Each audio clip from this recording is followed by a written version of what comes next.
Hello good morning എല്ലാവർക്കും good morning കേട്ടോ. ഇന്ന് കുറച്ച് ലേറ്റ് ആയിട്ടുണ്ട്. നമ്മളെ ആദ്യത്തെ വോയിസ് ഓവർ കൊടുത്തിട്ടുള്ള ഷോർട്സ് ആണ് കേട്ടോ. ഇന്ന് നമ്മളുടെ വീട്ടിൽ ഫിഷ് ഫ്രൈയും ഒഴിച്ചുകറിയും ആണ് ഞാൻ ചെയ്യുന്നത്. ഇനി അടുത്ത വീഡിയോയിലേക്ക് അടുത്ത ഒഴിച്ചുകറിയാണ് കേട്ടോ നമ്മൾ ചെയ്യാൻ പോകുന്നത്.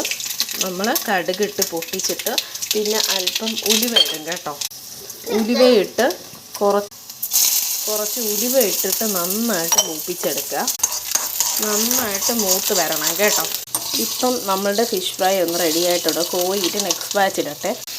മൂത്ത് വന്നതിന് ശേഷം കുറച്ച് അരപ്പൊക്കെ ഇട്ട് ഞാൻ ജസ്റ്റ് ഒന്ന് ചൂടാക്കി എടുക്കുകയാണ് കേട്ടോ. അപ്പം നമ്മളുടെ ഒഴിച്ചുകറി റെഡിയാണ്. അടുത്ത ബാച്ച് ഫിഷ് ഫ്രൈ ഒന്ന് ഞാൻ ഒന്നൊക്കെ ഇട്ട് പൊരിച്ചെടുക്കുന്നുണ്ട് കേട്ടോ. ഇപ്പം നമ്മളുടെ ഒഴിച്ചുകറി ഇവിടെ റെഡിയാണ് കേട്ടോ. ഇപ്പം നമ്മുടെ ലഞ്ച് പ്രിപ്പറേഷൻസൊക്കെ ഓക്കെയാണ്. ഇനി ചോറ് വെച്ച് ഇന്ന് സിമ്പിൾ ലഞ്ചാണ് കേട്ടോ. അപ്പോൾ ഫിഷ് ഫ്രൈ, ഒഴിച്ചുകറി, പിന്നെ അച്ചാർ, പിന്നെ മോരക്കറിയൊക്കെ ഉണ്ട് കേട്ടോ. പിന്നെ അടുത്ത നെക്സ്റ്റ് ഷോർട്ട് വീഡിയോയിൽ കാണാം. ടാറ്റാ.